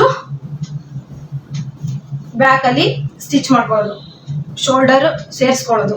ಆಮೇಲೆ ಬೆಲ್ಟ್ ಪಟ್ಟಿನೂ ಅಷ್ಟೇ ಫ್ರೆಂಡ್ಸ್, ಬೆಲ್ಟ್ ಪಟ್ಟಿಯಲ್ಲಿ ತುಂಬಾ ಮಿಸ್ಟೇಕ್ ಮಾಡ್ತಾರೆ. ಬೆಲ್ಟ್ ಪಟ್ಟಿ ಸಹ ನೀವು ನೀಟಾಗಿ ಬ್ಯಾಕ್ ಪಾರ್ಟ್ ಸ್ಟಿಚ್ ಆದ್ಮೇಲೆ ನೀವು ಈ ಮುಂಭಾಗದ ಪೀಸ್ ಅನ್ನ ಇಲ್ಲಿ ಇಟ್ಕೊಂಡು ಅಳತೆ ಮಾಡ್ಕೊಳ್ಳಿ. ಅವಾಗ ಕರೆಕ್ಟ್ ಆಗಿ ನಿಮ್ಗೆ ಬೆಲ್ಟ್ ಪಟ್ಟಿ ಬರುತ್ತೆ, ಬೆಲ್ಟ್ ಪಟ್ಟಿ ಮಿಸ್ ಆಗಲ್ಲ. ಈ ರೀತಿ ಮಾಡ್ಕೊಳ್ಳಿ. ನೋಡಿ ಫ್ರೆಂಡ್ಸ್, ಇದು ಸುಕ್ ಇತ್ತು ಅಂತಂದ್ರೆ ಇದನ್ನ ನಾವು ಸ್ಟಿಚ್ ಮಾಡೋದಕ್ಕೆ ಈ ಬ್ಲೌಸ್ ಅನ್ನ ತೆಗ್ದಾಗ ನಮ್ಗೆ ಇಂಟ್ರೆಸ್ಟ್ ಬರಲ್ಲ. ಇವಾಗ ಸುಕ್ ಇದೆ, ನಾಳೆ ಹೊಲಿದ್ರೆ ಆಯ್ತು, ನಾಡಿದ್ದು ಹೊಲಿದ್ರೆ ಆಯ್ತು ಅಂತ. ಅದೇ ಈಗ ನೀವು ಸ್ಟಿಚ್ ಮಾಡೋದಕ್ಕೆ ಈಗ ತೆಗ್ದಾಗ ಈ ರೀತಿ ನೀಟಾಗಿತ್ತು ಅಂದಾಗ ನಮಗೂ ಖುಷಿ ಆಗುತ್ತೆ. ಪಟ ಬ್ಲೌಸ್ ನ ಸ್ಟಿಚ್ ಮಾಡೋಣ ಅಂತ ಹೇಳ್ಬಿಟ್ಟು ನಮ್ಗೆ ಸ್ಟಿಚ್ ಮಾಡೋದಕ್ಕೆ ಇಂಟ್ರೆಸ್ಟ್ ಬರುತ್ತೆ. ಹಾಗಾಗಿ ನೀವು ಎಷ್ಟೇ ಬಿಸಿ ಇದ್ರು ಬ್ಲೌಸ್ ನ ಒಂದ್ ದಿವಸ ಟೈಮ್ ಕೊಟ್ಟು ಕರೆಕ್ಟ್ ಆಗಿ ಒಂದ್ಸಲಿ ಚೂರ್ ಐರನ್ ಮಾಡ್ಕೊಂಡು ನೀವು ಸ್ಟಿಚ್ ಮಾಡೋದ್ರಿಂದ ಕರೆಕ್ಟ್ ಆಗುತ್ತೆ. ಆಮೇಲೆ ನೋಡಿ ಬೆಲ್ಟ್ ಪಟ್ಟಿ ಆದ್ಮೇಲೆ ಗುಂಡಿ ಪಟ್ಟಿ ಕಾಜಪಟ್ಟಿ ಇರುತ್ತೆ. ಗುಂಡಿ ಪಟ್ಟಿ ಕಾಜಪಟ್ಟಿಯಲ್ಲೂ ಅಷ್ಟೇ ತುಂಬಾ ಮಿಸ್ಟೇಕ್ ಮಾಡ್ತಾರೆ. ನಾನು ಹೇಗೆ ಅಂತ ಹೇಳ್ತೀನಿ ನೋಡಿ. ಗುಂಡಿ ಪಟ್ಟಿ ಕಾಜಪಟ್ಟಿ ಆದ್ರೂ ಅಷ್ಟೇ ಇದನ್ನ ತುಂಬಾ ದೊಡ್ಡ ಇಟ್ಕೊಳ್ಳೋದು, ಹುಕ್ಸ್ ಪಟ್ಟಿನ ತುಂಬಾ ಚಿಕ್ಕದಾಗಿ ಇಟ್ಕೊಳ್ಳೋದು. ಇದು ಅರ್ಧ ಹುಕ್ಸ್ ಹಚ್ಚಿದೆ ಫ್ರೆಂಡ್ಸ್ ನಾನು, ಆ ತರ ಮಾಡಬಾರ್ದು. ನೀವು ಇದನ್ನ ಒಂದು ಮೆಜರ್ ಮಾಡಿ, ಅಂದ್ರೆ ನೀವು 3 ಇಂಚ್ ಮೆಜರ್ ಮಾಡಿದ್ರೆ ಇದು ಈ ರೀತಿನೇ. ಬಟ್ ಇದು ತುಂಬಾ ಚಿಕ್ಕದಾಗಿ ಮಾಡೋದು, ಈ ಪಟ್ಟಿನ ದೊಡ್ಡದಾಗಿ ಮಾಡೋದು, ಅದು ತುಂಬಾ ಬ್ಲೌಸು ಚೆನ್ನಾಗಿ ಕಾಣಲ್ಲ. ಮತ್ತೆ ಹಾಕುವಾಗೂ ಸಹ ಅವರಿಗೆ ಚೆನ್ನಾಗಿ ಕಾಣಲ್ಲ. ಮತ್ತೆ ಪೈಪಿಂಗ್ ನ ಮಾಡೋದು, ಪೈಪಿಂಗ್ ಸಹ ಅಷ್ಟೇ ನೀಟಾಗಿ ಮಾಡಬೇಕು. ಪೈಪಿಂಗ್ ನ ನೀವು ಎಷ್ಟು ಕರೆಕ್ಟ್ ಆಗಿ ಮಾಡ್ತೀರಾ ಅಷ್ಟು ಚೆನ್ನಾಗಿ ಬರುತ್ತೆ. ಬ್ಲೌಸ್ ನಾವು ಕಸ್ಟಮರಿಗೆ ಕೊಡುವಾಗ ನೀಟಾಗಿ ಫಿನಿಶ್ ಮಾಡಿ ನೀಟಾಗಿ ಕೊಟ್ಟಾಗ ಬ್ಲೌಸು ನಮ್ಗೆ ಕರೆಕ್ಟ್ ಆಗಿ ತಂದ್ಕೊಡ್ತಾರೆ. ನೀವು ಗುಂಡಿ ಪಟ್ಟಿ ಕಾಜಪಟ್ಟಿನ ಚಿಕ್ಕದಾಗಿ ಹಚ್ಚಿದ್ರಿ ಅಂದ್ರೆ ಹುಕ್ಸ್ ಪಟ್ಟಿ ಸಹ ಅಷ್ಟೇ ಲೆಂತ್ ಅಗ್ಲದಲ್ಲಿ ಇಡಿ ಫ್ರೆಂಡ್ಸ್. ಇದನ್ನ ತುಂಬಾ ಅಗ್ಲವಾಗಿಡೋದು, ಹುಕ್ಸ್ ಪಟ್ಟಿನ ತುಂಬಾ ಅಗ್ಲ ಕಡಿಮೆ ಮಾಡೋದು, ಮತ್ತೆ ಪೈಪಿಂಗ್ ನ ಒಂದ್ ಕಡೆ ದೊಡ್ಡ ಒಂದ್ ಕಡೆ ಸಣ್ಣ ಮಾಡೋದು, ಆ ರೀತಿ ಎಲ್ಲ ಮಾಡ್ಬಿಡಿ. ಮತ್ತೆ ಅಳತೆನ ಕರೆಕ್ಟ್ ಆಗಿ ನೋಡ್ಕೊಂಡು ಮೆಜರ್ ಮಾಡಿ ಕಟ್ ಮಾಡಿ. ಆಗ ನಿಮ್ಗೆ ಕಸ್ಟಮರ್ ಬ್ಲೌಸ್ ಅನ್ನ ಅವ್ರಿಗೆ ಫಸ್ಟ್ ಏನ್ ಗೊತ್ತಾ ಫ್ರೆಂಡ್ಸ್, ನೀವು ಕಸ್ಟಮರ್ಗೆ ಬ್ಲೌಸ್ ಕೊಟ್ಟಾಗ ಅವ್ರು ಫಸ್ಟ್ ನೋಡ್ತಾರೆ. ವೇರ್ ಮಾಡೋದಕ್ಕಿಂತ ಫಸ್ಟ್ ನೀವು ಹೇಗೆ ಸ್ಟಿಚ್ ಮಾಡಿದೀರಾ ಅಂತೇಳಿ ನೋಡ್ತಾರೆ. ನೀವು ಈಗ ನಿಮ್ಗೆ ಕೊಟ್ಟಿರೋ ಕಸ್ಟಮರ್ ಬ್ಲೌಸ್ ನ ಅವರೇ ಹೊಲಿಸಿದ್ರ ಫ್ರೆಂಡ್ ತಗೊಂಬಾರೆ ನಿನ್ ಬ್ಲೌಸ್ ಯಾವ ರೀತಿ ಹೊಲಿಸಿದ್ಯಾ ಅಂತ ಹೇಳಿ ನೋಡ್ಬೇಕು ಅಂತ ಅಂದ್ರೆ ಫ್ರೆಂಡ್ಸ್ ಆದ್ರೂ ಅಷ್ಟೇ. ಈಗ ಅವ್ರೇನು ಇವ್ರ ಬ್ಲೌಸ್ ಅವ್ರು ಹಾಕಿ ನೋಡಲ್ಲ, ಫಸ್ಟ್ ಹೇಗೆ ಹೊಲಿಸಿದ್ದಾರೆ ಅಂತ ಹೇಳ್ಬಿಟ್ಟು ನೋಡ್ತಾರೆ. ಈ ರೀತಿ ನೋಡಿದಾಗ ಅವ್ರಿಗೇನು ಫಿನಿಶಿಂಗ್ ಎಲ್ಲ ಕರೆಕ್ಟ್ ಆಗಿದ್ದು, ನೀವು ಕರೆಕ್ಟ್ ಆಗಿರೋ ದಾರ ಕರೆಕ್ಟ್ ಆಗಿರೋ ಲೈನಿಂಗ್ ಅನ್ನ ಹಾಕಿದಾಗ ಬ್ಲೌಸು ಚೆನ್ನಾಗಿ ಕಾಣುತ್ತೆ. ಮತ್ತೆ ಚೆನ್ನಾಗಿ ಕಾಣೋದಷ್ಟೇ ಅಲ್ಲ ಫ್ರೆಂಡ್ಸ್, ಬ್ಲೌಸ್ ನ ವೇರ್ ಮಾಡಿದಾಗ ನೀಟಾಗಿ ಕಾಣಬೇಕು. ಬ್ಲೌಸ್ ವೇರ್ ಮಾಡಿದಾಗ ಕರೆಕ್ಟ್ ಆಗಿ ಕಾಣಿಸಿದ್ರೆ ಕರೆಕ್ಟ್ ಆಗಿ ಬರುತ್ತೆ. ನನಗೆ ಫ್ರೆಂಡ್ಸ್ ನಮ್ಮ ಟೈಲರಿಂಗ್ ಟೀಚರ್ ಹೇಳಿದ್ದೇನು ಅಂದ್ರೆ, ನಾವು ಮತ್ತೆ ಬ್ಲೌಸ್ ಹೊಲಿದಾದ್ಮೇಲೆ ಐರನ್ ಮಾಡಿ, ಆದಷ್ಟು ಐರನ್ ಮಾಡಿ ಕಸ್ಟಮರ್ಗೆ ಕೊಡೋದಕ್ಕೆ ಟ್ರೈ ಮಾಡಿ. ಯಾಕಂದ್ರೆ ನೀವು ಹೊಲಿದಿರೋ ಬ್ಲೌಸ್ ಕರೆಕ್ಟ್ ಆಗಿ ಅವರಿಗೆ ಫಿಟ್ಟಿಂಗ್ ಒಂದು ಹಂತದಲ್ಲಿ ಫಿಟ್ಟಿಂಗ್ ಕೂರ್ಬೇಕು 10% ಅಂತಂದ್ರೆ ನೀವು ಐರನ್ ಮಾಡಿ ಕೊಡೋದನ್ನ ಅಭ್ಯಾಸ ಮಾಡ್ಕೊಳ್ಳಿ. ಆ ಸಿಲ್ಕ್ ಬ್ಲೌಸ್ ಐರನ್ ಮಾಡೋದಕ್ಕೆ ಬರೋದಿಲ್ಲ. ಈ ರೀತಿ ಸಿಲ್ಕ್ ಬ್ಲೌಸ್ ಎಲ್ಲ ಇದ್ದಾಗ ಐರನ್ ಮಾಡೋದಕ್ಕೆ ನಿಮ್ಗೆ ಭಯ ಆಗ್ತಿದೆ, ಐರನ್ ಮಾಡಿದ್ರೆ ನನ್ಗೆ ಎಲ್ಲಿ ಅದು ಸುಡತ್ತೆ ಅಂತ ಭಯ ಆಗುತ್ತೆ ಅಂದ್ರೆ ಒಂದು ಪೇಪರ್ ಇಟ್ಕೊಂಡು ಅದ್ರ ಮೇಲೆ ಐರನ್ ಮಾಡಿ. ಪೇಪರ್ ಇಟ್ಟು ಐರನ್ ಮಾಡೋದ್ರಿಂದ ಯಾವುದೇ ಕಾರಣಕ್ಕೂ ಬ್ಲೌಸ್ಗೆ ಏನು ಹಾನಿ ಆಗಲ್ಲ. ನೀವು ಆದಷ್ಟು ಕಾಸ್ಟ್ಲಿ ಸೀರೆ ಬ್ಲೌಸ್ಗಳನ್ನ ರಿಸ್ಕ್ ತಗೊಳಕ್ ಹೋಗ್ಬಿಡಿ. ಮೇಲೊಂದು ಪೇಪರ್ ಇಟ್ಬಿಟ್ಟು ಐರನ್ ಮಾಡಿ. ಮತ್ತೆ ಐರನ್ ಮಾಡಿ ಕೊಡೋದನ್ನ ಯಾವತ್ತೂ ಮರಿಬೇಡಿ. ನಿಮ್ಮ ಬ್ಲೌಸು ಫಿನಿಶಿಂಗ್ ನೀಟಾಗಿ ಕಾಣಿಸ್ಬೇಕು ಅಂದ್ರೆ ನೀವು ಐರನ್ ಮಾಡಿ ಕೊಡಿ. ನೋಡಿ ಒಂದೆರಡು ಸರಿ ನೀವು ಐರನ್ ಮಾಡಿ ಕೊಟ್ಟಾಗ ಹೇಗೆ ಬ್ಲೌಸ್ ಕಾಣಿಸುತ್ತೆ, ನೀವು ಹಾಗೇನೆ ಕೊಟ್ಟಾಗ ಬ್ಲೌಸ್ ಹೇಗಿರುತ್ತೆ ಅಂತ ಹೇಳ್ಬಿಟ್ಟು ನೀವು ಒಂದ್ಸರಿ ಮಾಡಿ. ಆಮೇಲೆ ಫ್ರೆಂಡ್ಸ್ ನೆಕ್ಸ್ಟ್ ಅಲ್ಲಿ ನಾನು ಮೈನ್ ಆಗಿ ಹೇಳೋದೇನು ಅಂದ್ರೆ ಬ್ಲೌಸ್ ನೀಟಾಗಿ ಫಿನಿಶಿಂಗ್ ಕಾಣಬೇಕು ಅಂದ್ರೆ ಓವರ್ಲಾಕ್ ಮಾಡಿ. ಓವರ್ಲಾಕ್ ಮಾಡೋದ್ರಿಂದನೂ ಸಹ ನಿಮ್ಮ ಕಸ್ಟಮರ್ ಜಾಸ್ತಿ ಆಗ್ತಾರೆ. ಮತ್ತೆ ಎಲ್ಲರ ಹತ್ರನೂ ಓವರ್ಲಾಕ್ ಮಿಷನ್ ಇರಲ್ಲ. ಓವರ್ಲಾಕ್ ಮಿಷನ್ ಇಲ್ಲದೆ ಇರೋದು ನಾವು ಹೇಗೆ ಮಾಡಬೇಕು, ಫಿನಿಶಿಂಗ್ ಹೇಗೆ ಕೊಡಬೇಕು ಅಂತಂದ್ರೆ ನೀವು ಮಿಷನ್ ಅಲ್ಲೇನೆ ಹೇಗೆ ಸ್ಟಿಚ್ ಮಾಡೋದಕ್ಕೆ ಬರುತ್ತೆ. ಅಲ್ಲಿ ಆದಷ್ಟು ಸಿಲ್ಕ್ ಸೀರೆ ಥ್ರೆಡ್ ಬಿಚ್ಕೊಳ್ತಾ ಇರುತ್ತೆ ಅಂದ್ರೆ ನೀವು ಇಲ್ಲೇನೆ ಹೇಗೆ ಮಾಡ್ಕೊಡ್ಬೋದು. ನನ್ನ ಹತ್ರ ಓವರ್ಲಾಕ್ ಮಿಷನ್ ಇಲ್ಲದೆ ಇರುವಾಗ ನಾನು ಹಾಗೆ ಮಾಡ್ಕೊಟ್ಟಿದ್ದೆ. ನನಗೆ ಓವರ್ಲಾಕ್ ಮಿಷನ್ ಇಲ್ಲ ಅಂತಲೂ ಸಹ ಬೈದಂತ ಕಸ್ಟಮರ್ ಇದ್ದಾರೆ ಫ್ರೆಂಡ್ಸ್. ಆದ್ರೆ ಏನ್ ಮಾಡೋದು, ನಮ್ಮ ಕೈಲಿ ಆದವಾಗ ನಾವು ತಗೋಬೇಕಲ್ವಾ. ಇಲ್ಲ ಅಕಸ್ಮಾತ್ ನಿಮ್ಮ ಹತ್ರ ಓವರ್ಲಾಕ್ ಮಿಷನ್ ಇಲ್ಲ ಅಂದ್ರೆ ನೀವು ಈ ರೀತಿ ಫಿನಿಶಿಂಗ್ ಕೊಡೋದಕ್ಕೆ ಟ್ರೈ ಮಾಡಿ. ಈ ರೀತಿ ಫಿನಿಶಿಂಗ್ ಕೊಟ್ಟಾಗ ಆದಷ್ಟು ತುಂಬಾ ಕಚಿಪಿಚಿ ಕಾಣಿಸಲ್ಲ, ಬ್ಲೌಸು ನೀಟಾಗಿರುತ್ತೆ, ಎಷ್ಟು ವರ್ಷ ಆದ್ರೂ ಚೆನ್ನಾಗಿರುತ್ತೆ. ಮತ್ತೆ ಆದಷ್ಟು ಒಳ್ಳೆ ಲೈನಿಂಗ್ ಅನ್ನ ಹಾಕಿ ಕಸ್ಟಮರ್ಗೆ ನೀವು ಒಳ್ಳೆ ಲೈನಿಂಗ್ ಅನ್ನು ಹಾಕೊಟ್ಟಾಗೂ ಸಹ ನಿಮ್ಗೆ ಕಸ್ಟಮರ್ ಜಾಸ್ತಿ ಆಗ್ತಾರೆ. ಕಸ್ಟಮರ್ ನಿಮ್ಗೆ ಬ್ಲೌಸ್ ಅನ್ನ ಜಾಸ್ತಿ ತಂದ್ಕೊಡ್ತಾರೆ. ನೋಡಿ ಫ್ರೆಂಡ್ಸ್, ಎಲ್ಲಾದ್ರೂ ನಿಮ್ಗೆ ಓವರ್ಲಾಕ್ ಮಿಷನ್ ಇಲ್ಲ ಅಂದ್ರೆ ಈ ರೀತಿ ಫಿನಿಶಿಂಗ್ ಮಾಡಿ ಕೊಡಿ. ಇಲ್ಲಿ ಬ್ಲೌಸ್ ಅಲ್ಲಿ ಇಲ್ಲೂ ಸಹ ಅಷ್ಟೇ ಮಿಷನ್ ಇಂದನೇ ಸ್ಟಿಚ್ ಮಾಡಿ ಕೊಡ್ಬೋದು. ಓವರ್ಲಾಕ್ ಮಿಷನ್ನೇ ಬೇಕು. ಎಲ್ಲರ ಕೈಯಿಂದನೂ ತಗೊಳ್ಳೋದಕ್ಕೆ ಸಾಧ್ಯ ಆಗಲ್ಲ ಫ್ರೆಂಡ್ಸ್. ನಾನು ಅಷ್ಟೇ 20 ವರ್ಷದಿಂದ ಟೈಲರಿಂಗ್ ಮಾಡ್ತಾ ಇದ್ರು, ನನಗೂ ಸಹ ಓವರ್ಲಾಕ್ ಮಿಷನ್ ತಗೊಳ್ಳೋದಕ್ಕೆ ಕಷ್ಟ ಆಗಿತ್ತು. ಒಬ್ರು ಕಸ್ಟಮರ್ ನನಗೆ ತುಂಬಾ ಬೇಜಾರು ಮಾಡಿದ್ರು. ಅಂದ್ರೆ ಓವರ್ಲಾಕ್ ಮಿಷನ್ ಇಲ್ಲ, ನನಗೆ ಓವರ್ಲಾಕ್ ಮಾಡಿಸೋದಕ್ಕೆ ಬೇರೆ ಕಡೆ ಹೋಗ್ಬೇಕು ಅಂತ ಹೇಳಿ ನನಗೆ ಅಷ್ಟು. ಅದಕ್ಕೆ ನನಗೆ ಆಮೇಲೆ ಅನ್ನಿಸ್ತು, ಎಷ್ಟಿದೆ ಓವರ್ಲಾಕ್ ಮಿಷನ್, ಒಂದು 6,000 ಅಲ್ಲ, ನಾನು ತಗೊಳ್ಳೋಣ ಅಂತ ಹೇಳ್ಬಿಟ್ಟು ಓವರ್ಲಾಕ್ ಮಿಷನ್ ತಗೊಂಡೆ. ಇವತ್ತು ನಾನು ಓವರ್ಲಾಕ್ ಮಾಡ್ಕೊಡ್ತಾ ಇದ್ದೀನಿ. ಫಿನಿಶಿಂಗ್ ಸಹ ಚೆನ್ನಾಗಿ ಬರುತ್ತೆ ಓವರ್ಲಾಕ್ ಮಾಡೋದ್ರಿಂದ. ಬ್ಲೌಸು ಸಹ ತುಂಬಾ ಟೈಮ್ ಬಾಳಿಕೆ ಬರುತ್ತೆ. ಇಲ್ಲಾಂದ್ರೆ ಈಗಿನ ಸ್ಯಾರಿ ಪೀಸ್ ಎಲ್ಲ ಈ ರೀತಿ ಆಗಿ ಹೋಗುವಂತ ಚಾನ್ಸಸ್ ಇರುತ್ತೆ. ಬ್ಲೌಸ್ ಬೇಗನೆ ಹಾಳಾಗೋ ಚಾನ್ಸಸ್ ಇರುತ್ತೆ. ಹಾಗಾಗಿ ನೀವು ಓವರ್ಲಾಕ್ ಮಾಡ್ಕೊಡಿ. ಅಂದ್ರೆ ನಮಗೊಂದು ಬ್ಲೌಸ್ ಕರೆಕ್ಟ್ ಆಗಿ ಫಿನಿಶ್ ಮಾಡ್ಕೊಡ್ಬೇಕು ಅಂತಂದ್ರೆ ಏನೆಲ್ಲ ಟಿಪ್ಸ್ ಫಾಲೋ ಮಾಡಬೇಕು ಅನ್ನೋದನ್ನ ನಾನು ಹೇಳ್ತಾ ಇದ್ದೀನಿ. ಮತ್ತೆ ಫ್ರೆಂಡ್ಸ್, ನಾನು ನನ್ನ ವಿಡಿಯೋದಲ್ಲಿ ತುಂಬಾ ವಿಡಿಯೋದಲ್ಲಿ ಹಾರ್ಮೋನ್ 4.5 ತಗೊಂಡು ನಾನು ಬ್ಯಾಕ್ ಮತ್ತೆ ಫ್ರಂಟ್ ಅನ್ನ ಕಟ್ ಮಾಡಿ ಸ್ಲೀವ್ ಅನ್ನ ಅಟ್ಯಾಚ್ ಮಾಡ್ತೀನಿ. ಆ ಮೆಥಡ್ ಸಹ ಫಾಲೋ ಮಾಡಿ. ಆ ಮೆಥಡ್ ಫಾಲೋ ಮಾಡೋದ್ರಿಂದ ನಿಮ್ಗೆ ಬ್ಯಾಕ್ ಅಲ್ಲಿ ರಿಂಕಲ್ಸ್ ಬರೋದಿಲ್ಲ. ಮತ್ತೆ ಮೇನ್ ಆಗಿ ಸೈಡ್ ಫಿಟ್ಟಿಂಗ್ ಕರೆಕ್ಟ್ ಆಗಿ ಬರುತ್ತೆ. ಸೈಡ್ ಫಿಟ್ಟಿಂಗ್ ಕರೆಕ್ಟ್ ಆಗಿ ಬರುತ್ತೆ, ಯಾವುದೇ ತರ ಮಿಸ್ಟೇಕ್ ಆಗಲ್ಲ. ಆ ರೀತಿ ಟ್ರೈ ಮಾಡಿ. ಆ ಮೆಥಡ್ ಅಲ್ಲಿ ನಿಮ್ಗೆ ಏನಾದ್ರೂ ಕನ್ಫ್ಯೂಷನ್ ಇದ್ರೆ ನನಗೆ ಕಮೆಂಟ್ ಮಾಡಿ. ಈ ರೀತಿ ಮತ್ತೆ ಫ್ರೆಂಡ್ಸ್, ಮತ್ತೆ ಒಂದು ಅಂತಂದ್ರೆ ಇಲ್ಲಿ ನೋಡಿ, ಇದು ಗುಂಡಿಪಟ್ಟಿ ಕಾಜಾಪಟ್ಟಿ ತುಂಬಾ ವ್ಯತ್ಯಾಸ ಬರೋದು. ತುಂಬಾ ಜನದ್ದು ಹೇಳ್ಬೇಕು, ಒಂದ್ಸರಿ ಈ ತರ ವ್ಯತ್ಯಾಸ ಬರುತ್ತೆ. ಈ ತರ ಸಹ ಮಾಡ್ಬಿಡಿ, ಕಸ್ಟಮರ್ ಇದನ್ನು ಸಹ ನೋಡ್ತಾರೆ. ಮತ್ತೆ ಸೈಡ್ ಫಿನಿಶಿಂಗು ಸಹ ಅಷ್ಟೇ. ನನಗೂ ಅದು ಗೊತ್ತಿರಲಿಲ್ಲ ಫ್ರೆಂಡ್ಸ್. ಒಬ್ರು ಯಾರೋ ಕಸ್ಟಮರ್ ಬಂದವ್ರು ಹೇಳಿದ್ರು, ನಾನೊಬ್ರು ಟೈಲರಿಗೆ ಸ್ಟಿಚ್ ಮಾಡಕ್ ಕೊಟ್ಟಿದ್ದೆ. ಅವರು ಇಲ್ಲಿ ಸ್ಟಿಚ್ ಮಾಡುವಾಗ ಅವ್ರದ್ದು ಸ್ಟಿಚ್ಚು ಹೀಗ್ ಬಂದು ಈಗಂದ್ರೆ ಈಗ ನಾವು ಒಂದು ಫಿನಿಶಿಂಗ್ ಇತ್ತು ಅಂದ್ರೆ ಕರೆಕ್ಟ್ ಆಗಿ ಸ್ಟ್ರೈಟ್ ಆಗಿ ಈಗ ಬಂದಿರುತ್ತೆ. ಆದ್ರೆ ಅವ್ರಿಗೆ ಕಸ್ಟಮರ್ಗೆ ಕೊಟ್ಟಾಗ ಅವ್ರು ಕಸ್ಟಮರ್ ಬ್ಲೌಸ್ ನ ಬ್ಯಾಕ್ ಅಲ್ಲಿ ತಿರ್ಸಿ ನೋಡಿದ್ರೆ ಅದು ಹೀಗೆ ಇತ್ತಂತೆ. ಹೀಗಿದ್ದಾಗ ಅವ್ರು ಅನ್ಕೊಳ್ತಾರೆ ಈ ಟೈಲರ್ಗೆ ಅಷ್ಟೊಂದು ಸರ್ವಿಸ್ ಇಲ್ಲ, ಚೆನ್ನಾಗಿ ಸ್ಟಿಚ್ ಮಾಡಲ್ಲ. ಅವರೇ ನನಗೆ ಒಂದು ಹೇಳಿದ್ರು, ನನಗೆ ಆ ಟೈಲರ್ ಚೆನ್ನಾಗಿದ್ದಾರೆ ಅಂತ ಕೊಟ್ಟೆ, ಆದ್ರೆ ಅವ್ರು ಸೈಡ್ ಸ್ಟಿಚ್ ಸಹ ಕರೆಕ್ಟ್ ಆಗಿ ಹಾಕಿಲ್ಲ, ವಾರ ಹಾಕಿದ್ರು. ಹೀಗಾಗಿ ಅವ್ರೆಂತ ಟೈಲರ್ ಅಪ್ಪ ಅಂತ ನಾನು ಅನ್ಕೊಂಡೆ ಅಂತ ನಾನು ಹೇಳಿದ್ರು. ನನಗೆ ಅನಿಸ್ತು, ಕಸ್ಟಮರ್ ಅಂದ್ರೆ ಅವ್ರಿಗೆ ಬ್ಲೌಸ್ ಬಗ್ಗೆ ಇಷ್ಟೆಲ್ಲ ಗೊತ್ತಿರುತ್ತಾ, ಹೀಗೆಲ್ಲ ನೋಡ್ತಾರ ಅಂತ ಹೇಳ್ಬಿಟ್ಟು ನನಗೂ ಸಹ ಆಶ್ಚರ್ಯ ಆಗಿದ್ದಿದೆ ಫ್ರೆಂಡ್ಸ್. ಅಂದ್ರೆ ನಮ್ಗೆ ಕಸ್ಟಮರ್ ಅವ್ರ ಬ್ಲೌಸ್ ಅನ್ನು ಅವ್ರು ಯಾವ ರೀತಿ ಬೇಕಾದ್ರೂ ಅಳತೆ ಮಾಡಿ ನೋಡ್ಬೋದು, ಹೇಗ್ ಬೇಕಾದ್ರೂ ನೋಡ್ಬೋದು. ಹಾಗಾಗಿ ಮತ್ತೆ ಮೇನ್ ಪ್ರಾಬ್ಲಮ್ ಅಂತಂದ್ರೆ ಬ್ಲೌಸ್ ನ ವೇರ್ ಮಾಡಿದವರು, ಈಗ ಅವರು ತಂಗಿ, ಅಕ್ಕ, ಮಗಳು ಈ ತರದ್ರಲ್ಲಿ ಹಾಕಿ ತೋರಿಸ್ತಾರೆ. ಅಂದ್ರೆ ನಾ ಬ್ಲೌಸ್ ಹಾಕಿದೀನಿ, ಯಾವ ರೀತಿ ಕಾಣುತ್ತೆ ನೋಡು ಅಂತ ಹೇಳ್ಬಿಟ್ಟು ತೋರಿಸಿದಾಗ ನಿಮ್ಮ ಬ್ಲೌಸ್ ಅನ್ನ ಕರೆಕ್ಟ್ ಆಗಿ ನೋಡಿ ಹೇಳುವಂತವ್ರು ಸಹ ಕರೆಕ್ಟ್ ಆಗಿದೆ, ಚೆನ್ನಾಗಿದೆ ಅಂತಂದ್ರೆ ನಿಮ್ ಕಸ್ಟಮರ್ಗೆ ಖುಷಿ ಆಗುತ್ತೆ. ಅದೇ ಇಲ್ಲೊಂದು ಸ್ವಲ್ಪ ಬ್ಯಾಕ್ ಅಲ್ಲಿ ಹಾರ್ಮೋನಲ್ ರಿಂಕಲ್ಸ್ ಬರ್ತಾ ಇದೆ, ಮತ್ತೆ ಶೋಲ್ಡರ್ ಡ್ರಾಪ್ ಆಗ್ತಿದೆ ಅಂತ ಹೇಳಿ ಅಂದಾಗ ಅವರಿಗೆ ಮನಸ್ಸಿಗೆ ಬೇಜಾರಾಗುತ್ತೆ. ಅಯ್ಯೋ, ಈ ಬ್ಲೌಸ್ ಹಾಳೆ ಮಾಡ್ಬಿಟ್ರಲ್ಲ, ನೀವು ಎಷ್ಟೇ ಚೆನ್ನಾಗಿ ಹೊಲ್ಕೊಟ್ಟಿರಿ, ಏನೇ ಡಿಸೈನ್ ಹಾಕ್ಸಿರಿ, ಬ್ಲೌಸ್ ಅನ್ನ ಹಾಳು ಮಾಡ್ಬಿಟ್ರಲ್ಲ ಅಂತ ಹೇಳ್ಬಿಟ್ಟು ಅವ್ರ ಮನಸ್ಸಿಗೆ ಬರುತ್ತೆ. ಹಾಗಾಗಿ ನೀವು ಕರೆಕ್ಟ್ ಆಗಿ ನೀವು ಸ್ಟಿಚ್ ಮಾಡ್ಕೊಡೋದು ಮುಖ್ಯ ಆಗಿರುತ್ತೆ. ಪೈಪಿಂಗ್ ಅಷ್ಟೇ ಫ್ರೆಂಡ್ಸ್. ಪೈಪಿಂಗ್ ಕೊಟ್ಟಾಗ ನೋಡಿ, ಇಲ್ಲಿ ಇಷ್ಟು ನೀಟಾಗಿ ಪೈಪಿಂಗ್ ಬಂದಿದೆ. ಅಂದ್ರೆ ಇದು ಥ್ರೆಡ್ ಪೈಪಿಂಗ್ ಅಲ್ಲ, ಹಾಗೆ ನಾರ್ಮಲ್ ಪೈಪಿಂಗು ಎಷ್ಟು ನೀಟಾಗಿ ಬಂದಿದೆ ನೋಡಿ. ಮತ್ತೆ ನೀವು ಇಂಪಾರ್ಟೆಂಟ್ ಆಗಿ ಪೈಪಿಂಗ್ ಅನ್ನ ಕರೆಕ್ಟ್ ಆಗಿ ಮಾಡೋದು ಕಲಿಬೇಕು. ನೀವು ಇದೇ ಕಲರ್ ಬೇರೆ, ಇದು ನೋಡಿ, ಈ ಕಲರ್ ನನಗೆ ಬಟ್ಟೆ ಸ್ಟಿಚಿಂಗ್ ಉಳಿದಿದ್ರೆ ನಾನು ಇದೇ ಕಲರ್ ಪೈಪಿಂಗ್ ಕೊಡಿದ್ದೆ, ತುಂಬಾ ಚೆನ್ನಾಗಿ ಕಾಣುತ್ತೆ ಫ್ರೆಂಡ್ಸ್. ಮತ್ತೆ ನೀವು ಇಲ್ಲಿ ಇಲ್ಲೂ ಸಹ ಪೈಪಿಂಗ್ ಅನ್ನ ಕೊಡ್ಬೋದು. ಪೈಪಿಂಗ್ ಮಾಡೋದು, ಪೈಪಿಂಗ್ ಸಹ ತುಂಬಾ ನೀಟಾಗಿ ಕೊಡ್ಬೇಕು. ಪೈಪಿಂಗು ಸಹ ನೋಡ್ತಾರೆ. ನಾನು ಕಸ್ಟಮರ್ ಒಬ್ರು ಹೇಳಿದ್ರು, ಪೈಪಿಂಗ್ ಏನ್ ಪೈಪಿಂಗ್ ಕೊಟ್ಟಿದಾರೇನೋ ಇದು ಪೈಪಿಂಗ್ ಉಲ್ಟಾ ತಿರುಗಿತ್ತು, ಏನು ಪೈಪಿಂಗ್ ಕೊಟ್ರೇನೋ ಅಂತ ಹೇಳಿದ್ರು. ಮತ್ತೆ ಈ ರೀತಿ ಇದ್ದಾಗ ನಿಮಗೆ ಪರ್ಫೆಕ್ಟ್ ಟೈಲರ್ ಅಲ್ಲ ಅಂತ ಹೇಳ್ಬಿಟ್ಟು ಅವರು ಡಿಸೈಡ್ ಮಾಡಿಬಿಡ್ತಾರೆ ಫ್ರೆಂಡ್ಸ್. ನೀವು ಎಷ್ಟೇ ಚೆನ್ನಾಗಿ ಸ್ಟಿಚ್ ಮಾಡಿ ಏನೇ ಮಾಡಿ ಅವರಿಗೆ ಸಿಕ್ಕಾಪಟ್ಟೆ ಇಲ್ದಿರೋದೆಲ್ಲ ನೀವು ಆಲ್ಟ್ರೇಷನ್ ಈ ರೀತಿ ಎಲ್ಲ ಡಿಸೈನ್ ಮಾಡಿ ಕೊಟ್ಟರು ಸಹ ಬ್ಲೌಸು ಚೂರು ಲೂಸ್ ಆಯಿತು, ಹಾರ್ಮೋನಲ್ ರಿಂಕಲ್ಸ್ ಬಂತು, ಶೋಲ್ಡರ್ ಡ್ರಾಪ್ ಆಯಿತು ಅಂದರೆ ನೀವು ಏನೇ ಪ್ರಯತ್ನ ಪಟ್ಟು ಎಷ್ಟೇ ಅಟ್ರಾಕ್ಟ್ ಆಗಿ ಬ್ಲೌಸನ್ನ ಹೊಲಿದ್ರೂ ಸಹ ಕಸ್ಟಮರ್ಗೆ ಇಷ್ಟ ಆಗಲ್ಲ ಫ್ರೆಂಡ್ಸ್. ನೀವು ನೋಡೋದಕ್ಕಿಂತ ಚೆನ್ನಾಗಿಂತ ಫಿಟ್ಟಿಂಗ್ ಚೆನ್ನಾಗಾಗಬೇಕು, ಮತ್ತು ಫಿನಿಶಿಂಗ್ ಎಲ್ಲ ನೀಟಾಗಿರಬೇಕು. ದಾರ ಲಾಸ್ಟಲ್ಲಿ ಎಲ್ಲ ಈ ಥರ ಎಕ್ಸ್ಟ್ರಾ ದಾರಗಳೆಲ್ಲ ಇದ್ರೆ ಕಟ್ ಮಾಡೋದು, ಅಲ್ಲಲ್ಲೇ ದಾರಗಳನ್ನು ಬಿಡೋದು, ಆ ಥರ ಎಲ್ಲ ಮಾಡಬೇಡಿ ಫ್ರೆಂಡ್ಸ್. ನೀಟಾಗಿ ಒಂದು ಬ್ಲೌಸನ್ನ ಮತ್ತೆ ಒಂದು ಬ್ಲೌಸನ್ನ ನೀವು ಸ್ಟಿಚ್ ಮಾಡೋದಕ್ಕೆ ತಗೊಂಡ್ರೆ ಅಂದರೆ ಆ ಬ್ಲೌಸನ್ನ ಫಿನಿಶ್ ಆಗೋವರೆಗೂ ಬಿಡಬೇಡಿ. ಅಂದರೆ ನಾ ಫಸ್ಟಿಗೆಲ್ಲ ಟೈಲರಿಂಗ್ ಕಲಿತಾಗ ಸ್ಟಿಚ್ಚು ಅಂದರೆ ನನಗೆ ಕ್ಲಾಸಲ್ಲಿ ಕಲ್ತ್ಕೊಂಡು ಮನೆಗೆ ಟ್ರೈ ಮಾಡುವಾಗ ಬ್ಲೌಸ್ ಏನಾದರೂ ನಾನು ಮಿಸ್ಟೇಕ್ ಮಾಡಿ ಹಾಳು ಮಾಡ್ತಿದ್ದೆ. ಆ ಬ್ಲೌಸ್ ಮತ್ತೆ ಮುಟ್ಟೋದಕ್ಕೆ ನಾನು ಮನ್ಸು ಬರ್ತಿರಲಿಲ್ಲ. ಆದರೆ ನಾನು ಒಂದು ದಿವಸ ಡಿಸೈಡ್ ಮಾಡಿದೆ, ಈ ಬ್ಲೌಸ್ ಎಷ್ಟೇ ಕಷ್ಟ ಆಗಲಿ ಏನೇ ಆಗಲಿ ನಾನು ಪೂರ್ತಿ ಮುಗಿಸಿ ನಾನು ಬೇರೆ ಬ್ಲೌಸನ್ನ ಹಿಡಿಬೇಕು ಅಂತ ಹೇಳಿ ನಾನು ಟ್ರೈ ಮಾಡಿದೆ. ಆಗ ನಮಗೆ ಈ ಬ್ಲೌಸ್ ಕರೆಕ್ಟಾಗಿ ಸ್ಟಿಚ್ ಆಯಿತು. ಈಗ ನೆಕ್ಸ್ಟ್ ಬ್ಲೌಸ್ ಹೊಲಿಬೇಕು ಅಂದಾಗ ನಮಗೆ ಇಂಟ್ರೆಸ್ಟ್ ಬರುತ್ತೆ. ಈ ಬ್ಲೌಸ್ ನಾವು ಹಾಳು ಮಾಡಿದೆ ಇದನ್ನ ಸೈಡಿಗೆ ಹಾಕ್ತೆ, ಈ ಬ್ಲೌಸು ಇನ್ನೇನೋ ಮಾಡಿದೆ ಇದನ್ನ ಸೈಡಿಗೆ ಹಾಕ್ತೆ ಅಂದಾಗ ನಾವು ಯಾವುದನ್ನು ಸಹ ಪೂರ್ತಿಯಾಗಿ ಮುಗಿಸೋದಕ್ಕೆ ಬರಲ್ಲ. ಬ್ಲೌಸ್ ಅಂತಲ್ಲ ಫ್ರೆಂಡ್ಸ್, ಯಾವುದೇ ಡ್ರೆಸ್ ಆಗಲಿ ಏನೇ ಆಗಲಿ ನೀವು ಕರೆಕ್ಟಾಗಿ ಒಂದನ್ನು ತಗೊಂಡಿರ್ತೀರಿ ಅಂದರೆ ಅದನ್ನು ಕರೆಕ್ಟಾಗಿ ಸ್ಟಿಚ್ ಮಾಡೋವಂಥದ್ದು ಫ್ರೆಂಡ್ಸ್. ನೋಡಿ ಟಕ್ಸ್ ಸಹ ಕರೆಕ್ಟಾಗಿ ಇಡಬೇಕು, ಹಿಡಿದಾಗ ಮಾತ್ರ ಟಕ್ಸಲ್ಲಿ ಕೂರುತ್ತೆ. ಪಟ್ಟಿ ಆದರೂ ಅಷ್ಟೇ ಈ ರೀತಿ ಪಟ್ಟಿನ ನೀಟಾಗಿ ಹಚ್ಚಿ, ಮತ್ತು ಲೈನಿಂಗೂ ಅಷ್ಟೇ ಫ್ರೆಂಡ್ಸ್, ತುಂಬ ಮಿಸ್ ಮ್ಯಾಚ್ ಮಾಡಿ ಕೊಡೋಕೆ ಹೋಗ್ಬೇಡಿ.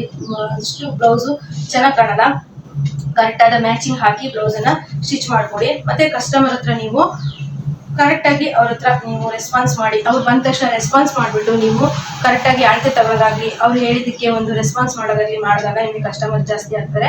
ಅಕಸ್ಮಾತ್ ಅವರು ಹಾರ್ಮೋನಲ್ಲಿ ರಿಂಕಲ್ಸ್ ಬರ್ತಿದೆ, ಶೋಲ್ಡರಲ್ಲಿ ಡ್ರಾಪ್ ಆಗ್ತಾ ಇದೆ, ಮತ್ತು ಇನ್ನೇನೋ ಪ್ರಾಬ್ಲಮ್ ಇಲ್ಲಿ ಎದೆ ಹತ್ರ ಟೈಟ್ ಆಗ್ತಿದೆ ಅಂತ ಹೇಳಿದಾಗ ನೀವು ಏನು ಪ್ರಾಬ್ಲಮ್ಮು ಅಂತ ಹೇಳ್ಬಿಟ್ಟು ನೋಡಿ. ಫಸ್ಟು ಏನಿರುತ್ತೆ ಅಂತಂದರೆ ಅವ್ರು ಏನಾದರೂ ಕೊಟ್ಟಿರೋ ಅಳತೆ ಬ್ಲೌಸಲ್ಲಿ ಮಿಸ್ಟೇಕ್ ಇರುತ್ತೆ. ಅಳತೆ ಬ್ಲೌಸಲ್ಲಿ ಏನಾದರೂ ಮಿಸ್ಟೇಕ್ ಇದ್ದರೆ ಅವರು ಹಾಕಿ ನೋಡ್ದೇನೆ ಹಾಗೆ ತಂದು ಕೊಟ್ಟರು ಸಹ ಬ್ಲೌಸು ಈ ರೀತಿ ಪ್ರಾಬ್ಲಮ್ ಬರುತ್ತೆ. ಯಾಕಂದರೆ ಒಂದು ಬ್ಲೌಸನ್ನು ಹೊಲಿಸಿರ್ತಾರೆ, ಒಂದ್ಸಲಿ ವೇರ್ ಮಾಡಿಬಿಟ್ಟು ಹಾಗೆ ಇಟ್ಟಿರ್ತಾರೆ, ಮತ್ತೆ ಆ ಬ್ಲೌಸನ್ನು ಅವರು 6 ತಿಂಗಳು ವರ್ಷನ ಬಿಟ್ಟು ಟೈಲರಿಗೆ ಅಳತೆ ಬ್ಲೌಸ್ ಆಗಿ ತಂದುಕೊಟ್ಟಿರ್ತಾರೆ. ಹಾಗೂ ಸಹ ಬ್ಲೌಸು ಫಿಟ್ಟಿಂಗು ಅಂದರೆ ಅವರು ದಪ್ಪ ಸಣ್ಣ ಆಗಿರ್ಬೋದು, ಆಗ ಸಹ ಅವ್ರಿಗೆ ಬ್ಲೌಸು ಫಿಟ್ಟಿಂಗ್ ಇಲ್ಲದೆ ಇರ್ಬೋದು. ಅಂದರೆ ದಪ್ಪ ಆಗಿದ್ರೆ ಟೈಟ್ ಆಗುತ್ತೆ, ತೆಳು ಆಗಿದ್ರೆ ಲೂಸ್ ಆಗುತ್ತೆ. ಹಾಗೂ ಸಹ ನೀವು ಒಂದ್ಸಲಿ ಅಳತೆ ಬ್ಲೌಸು ಕರೆಕ್ಟಾಗಿ ಇದೆಯಾ ಅಂತ ಹೇಳಿ ಇಸ್ಕೊಳ್ಳೋಕ್ಕಿಂತ ಮುಂಚೆ ನೋಡಿ. ಸ್ಲೀವು ಹಾರ್ಮೋನ್ ರಿಂಕಲ್ಸ್ ಬರುತ್ತಾ, ಈ ಅಳತೆ ಕೊಟ್ಟಿರೋ ಬ್ಲೌಸು ನಿಮಗೆ ಶೋಲ್ಡರ್ ಡ್ರಾಪ್ ಆಗುತ್ತೆ, ಏನಾಗುತ್ತೆ ಅನ್ನೋದನ್ನ ಕರೆಕ್ಟಾಗಿ ಬರೋದು. ಬ್ಲೌಸ್ಗೆ ಒಂದು ಟ್ಯಾಗ್ ಥರ ಅಂಟಿಸ್ಕೊಳ್ಳಿ ಅಳತೆ ಬ್ಲೌಸ್ಗೆ, ಆಗ ನೀವು ಆ ಬ್ಲೌಸ್ ಹೊಲಿ ಹೋಗೋ ತೆಗೆದಾಗ ಕರೆಕ್ಟಾಗಿ ಬರುತ್ತೆ. ಮತ್ತು ಫ್ರೆಂಡ್ಸ್ ಕಂಕಳಲ್ಲಿ ಸ್ಲೀವ್ ಅಟ್ಯಾಚ್ ಮಾಡಿರ್ತಾರೆ, ತುಂಬ ಸುಕ್ ಬಂದಿರುತ್ತೆ. ಇದು ಅಂದರೆ ಎಳೆದು ಬಿಟ್ಟು ನೀವು ಸ್ಲೀವನ್ನು ಹಚ್ಚಿದಾಗೂ ಸಹ ಸುಕ್ಕು ಥರ ಬರುತ್ತೆ. ಎಳೆದು ಬಿಟ್ಟು ಯಾವುದೇ ಕಾರಣಕ್ಕೂ ನೀವು ಸ್ಲೀವನ್ನು ಹಚ್ಚಬೇಡಿ. ಯಾವುದೇ ಆಗಿದ್ರು ಅಷ್ಟೇ, ನೀವು ಪೈಪಿಂಗ್ ಕೊಡುವಾಗಲೂ ಆದರೂ ಅಷ್ಟೇ ಫ್ರೆಂಡ್ಸ್, ತುಂಬ ಎಳೆದು ಬಿಟ್ಟು ನೀವು ಪೈಪಿಂಗನ್ನು ಕೊಟ್ಟರೆ ಇಲ್ಲಿ ಸುಕ್ ಬರುತ್ತೆ. ನಾರ್ಮಲ್ ಆಗಿ ಇಟ್ಬಿಟ್ಟು ನಾರ್ಮಲ್ ಆಗಿ ಸ್ಟಿಚ್ ಮಾಡಬೇಕು. ನಾನು ವಿಡಿಯೋದಲ್ಲಿ ಹೇಳಿದ್ದೀನಿ, ಪೈಪಿಂಗ್ ವಿಡಿಯೋದಲ್ಲೆಲ್ಲ ಹೇಳಿದ್ದೀನಿ, ಸ್ಟಿಚ್ ಮಾಡಬೇಕು. ಆಗ ಸಹ ಕರೆಕ್ಟಾಗಿ ಬರುತ್ತೆ. ತುಂಬ ಇಲ್ಲಿ ಎಳೆದಂಗಾದರೆ ಬ್ಲೌಸು ನಾವು ಫಿಟ್ಟಿಂಗ್ ಮಾಡಿದವಾಗ ವ್ಯತ್ಯಾಸ ಬರುತ್ತೆ. ನೀವು ಸ್ಲೀವನ್ನು ಅಟ್ಯಾಚ್ ಮಾಡುವಾಗ ತುಂಬ ಎಳಿಬೇಡಿ, ಆಗ ಕರೆಕ್ಟಾಗಿ ಬರುತ್ತೆ. ಮತ್ತು ಶೋಲ್ಡರ್ ಡ್ರಾಪ್ ಆಗ್ತಿದೆ ನೀವು ನೋಡಿ, ಕಸ್ಟಮರಿಗೆ ಡೋರಿ ಬೇಕು ಅಂತಂದರೆ ಇಟ್ಕೊಡಿ. ಡೋರಿನ ಇಟ್ಟಾಗ ಸಹ ಕರೆಕ್ಟಾಗಿ ಆಗುವಂಥ ಸಾಧ್ಯತೆ ಇರುತ್ತೆ. ಈಗೆಲ್ಲ ಫ್ರೆಂಡ್ಸ್ ಅಂದರೆ ಎಂಬ್ರಾಯ್ಡ್ರಿ ಬ್ಲೌಸು ತುಂಬ ರನ್ನಿಂಗಲ್ಲಿದೆ, ಎಂಬ್ರಾಯ್ಡ್ರಿ ಹಾಕ್ಸ್ತಾರೆ. ಎಂಬ್ರಾಯ್ಡ್ರಿ ಹಾಕ್ಸಿದಾಗ ತುಂಬ ಸ್ವಲ್ಪ ವೆಯ್ಟಿಂದ ಶೋಲ್ಡರ್ ಡ್ರಾಪ್ ಆಗುತ್ತೆ. ನೋಡ್ಕೊಂಡ್ಬಿಟ್ಟು ಕಟಿಂಗನ್ನು ನೀಟಾಗಿ ಮಾಡಿಬಿಟ್ಟು ನೀವು ಸ್ಟಿಚಿಂಗನ್ನು ಕರೆಕ್ಟಾಗಿ ಮಾಡಿ, ಆವಾಗ ಶೋಲ್ಡರ್ ಡ್ರಾಪ್ ಆಗೋಲ್ಲ. ಇಲ್ಲ ಅಂತಂದರೆ ಸ್ವಲ್ಪ ಶೋಲ್ಡರ್ ಡ್ರಾಪ್ ಆಗುವಂಥ ಸಾಧ್ಯತೆ ಇರುತ್ತೆ. ಇಷ್ಟು ಬ್ಲೌಸು ಕರೆಕ್ಟಾಗಿ ಬರಬೇಕು ಅಂತಂದರೆ ನೀವು ಇಷ್ಟು ಮೆಥಡನ್ನು ಫಾಲೋ ಮಾಡಬೇಕು. ಮತ್ತು ನೆಕ್ಸ್ಟಲ್ಲಿ ನಿಮಗೆ ಒಂದು ಬ್ಲೌಸನ್ನು ಅಳತೆ ಕೊಟ್ಟಿದ್ರು ಅಂದರೆ ಲಾಸ್ಟ್ ಎಲ್ಲ ಆದಮೇಲೆ ಒಂದ್ಸಲಿ ಪೂರ್ತಿ ಬ್ಲೌಸನ್ನು ಚೆಕ್ ಮಾಡಬೇಕು. ಕರೆಕ್ಟಾಗಿ ಸ್ಲೀವು ಅವ್ರು ಕೊಟ್ಟಿರೋ ಅಳತೆ ಬ್ಲೌಸ್ಗೆ ಸ್ಲೀವ್ ಕರೆಕ್ಟಾಗಿದೆಯಾ, ಮತ್ತು ಸೊಂಟ ಕರೆಕ್ಟಾಗಿದೆಯಾ, ಮತ್ತು ಎದೆ ಸುತ್ತಳತೆ ಕರೆಕ್ಟಾಗಿದೆಯಾ, ಈ ಗುಂಡಿಪಟ್ಟಿ ಕಾಜಾಪಟ್ಟಿ ಹತ್ರನೇ ಇಟ್ಕೊಂಡು ನೋಡ್ಕೋಬೇಕು ಕರೆಕ್ಟಾಗಿದೆಯಾ. 2 ಮೆಜರ್ಮೆಂಟ್ ಬ್ಲೌಸು ನಾವು ಸ್ಟಿಚ್ ಮಾಡಿರೋ ಬ್ಲೌಸು ಕರೆಕ್ಟಾಗಿದೆಯಾ ಅಂತ ಹೇಳ್ಬಿಟ್ಟು ಒಂದ್ಸಲಿ ಚೆಕ್ ಮಾಡಿ, ಪೂರ್ತಿ ಚೆಕ್ ಮಾಡಿ ಕೊಡಿ ಫ್ರೆಂಡ್ಸ್. ನೀವು ದಿನಕ್ಕೆ 10 ಬ್ಲೌಸ್ ಹೊಲಿತೀರಾ, 10 ಬ್ಲೌಸಲ್ಲಿ 5 ಬ್ಲೌಸ್ ಆಲ್ಟ್ರ್ ಬಂತು ಅಂತಂದರೆ ಏನು ಪ್ರಯೋಜನ ಇಲ್ಲ ಫ್ರೆಂಡ್ಸ್. ನೀವು ದಿನಕ್ಕೆ 3 ಬ್ಲೌಸ್ ಹೊಲಿರಿ, ಅದು ಕಸ್ಟಮರಿಗೆ ಕರೆಕ್ಟ್ ಆಯಿತು ಅಂತಂದರೆ ನಿಮಗೆ ಜಾಸ್ತಿ ಬಟ್ಟೆ ಬರುತ್ತೆ. ಆದರೆ ನೀವು ಗಡಿಬಿಡಿಯಿಂದ ನಾನು ಇವತ್ತು 10 ಬ್ಲೌಸ್ ಹೊಲಿಲೇಬೇಕು, 8 ಬ್ಲೌಸ್ ಹೊಲಿಲೇಬೇಕು, 5 ಬ್ಲೌಸ್ ಹೊಲಿಲೇಬೇಕು ಅಂತ ಹೇಳ್ಬಿಟ್ಟು ಫಿನಿಶಿಂಗ್ ಎಲ್ಲ ನೀಟಾಗಿ ಮಾಡಿದ್ರೆ ಬ್ಲೌಸು ಆಲ್ಟ್ಗೆ ಬರುತ್ತೆ ಫ್ರೆಂಡ್ಸ್. ಹಾಗಾಗಿ ಈ ರೂಲ್ಸ್ನೆಲ್ಲ ಫಾಲೋ ಮಾಡಿ. ಇದರಲ್ಲೂ ಏನಾದರೂ ನಿಮಗೆ ಕನ್ಫ್ಯೂಷನ್ ಇತ್ತು ಅಂತ ಅಂದರೆ ನನಗೆ ಕಮೆಂಟ್ ಮಾಡಿ, ನಾನು ಕಮೆಂಟ್ಗೆ ರಿಪ್ಲೈ ಕೊಡ್ತೀನಿ ಫ್ರೆಂಡ್ಸ್. ವಿಡಿಯೋನ ಸಬ್ಸ್ಕ್ರೈಬ್ ಮಾಡ್ಕೊಂಡು ನೋಡಿ, ಹೊಸಬ್ರು ನೋಡ್ತಾ ಇದ್ರೆ ಲೈಕ್ ಮಾಡಿ ಫ್ರೆಂಡ್ಸ್. ನೀವು ನನಗೆ ಇಷ್ಟೆಲ್ಲ ನನಗೆ ಗೊತ್ತಿರೋ ಅಂಥದ್ದನ್ನು ಹೇಳ್ತೀನಿ, ಲೈಕ್ನ ತುಂಬ ಕಡಿಮೆ ಮಾಡ್ತಾರೆ. ಅವಾಗ ನನಗೆ ತುಂಬ ಬೇಜಾರಾಗುತ್ತೆ, ವಿಡಿಯೋ ಮಾಡೋದಕ್ಕೆ ಮನ್ಸು ಬರಲ್ಲ, ಏನೋ ಒಂಥರ ಆ ಥರ ಆಗುತ್ತೆ. ನನಗೆ ಒಂದು ಲೈಕ್ ಕೊಡಿ, ನನಗೂ ಸಹ ಇನ್ನೂ ನನಗೆ ಏನೇನು ವಿಷಯ ಟೈಲರಿಂಗಲ್ಲಿ ಗೊತ್ತೋ ಅದನ್ನ ನಿಮಗೆ ಹೇಳ್ಕೊಡ್ತೀನಿ. ಅದಕ್ಕೂ ಜಾಸ್ತಿ ನಾನು ತಿಳ್ಕೊಂಡು ನಿಮಗೆ ಹೇಳ್ಕೊಡ್ತೀನಿ. ಆದರೆ ಮತ್ತು ನಿಮ್ಮ ಫ್ರೆಂಡ್ಸ್ ಆ್ಯಂಡ್ ಫ್ಯಾಮಿಲಿಗೆ ಶೇರ್ ಮಾಡಿ, ಅಂದರೆ ಟೈಲರಿಂಗಲ್ಲಿ ಇಂಟ್ರೆಸ್ಟ್ ಇರೋರಿಗೆ ಶೇರ್ ಮಾಡಿ. ಮತ್ತು ಇನ್ನು ಹೊಸ ವಿಡಿಯೋಗಳನ್ನು ಯಾವ ರೀತಿ ನಾನು ವಿಡಿಯೋನ ಮಾಡಬೇಕು ಅನ್ನೋದನ್ನ ನನಗೆ ಕಮೆಂಟ್ ಮಾಡಿ ಫ್ರೆಂಡ್ಸ್. ನೆಕ್ಸ್ಟ್ ವಿಡಿಯೋದಲ್ಲಿ ಸಿಗೋಣ. Bye friends.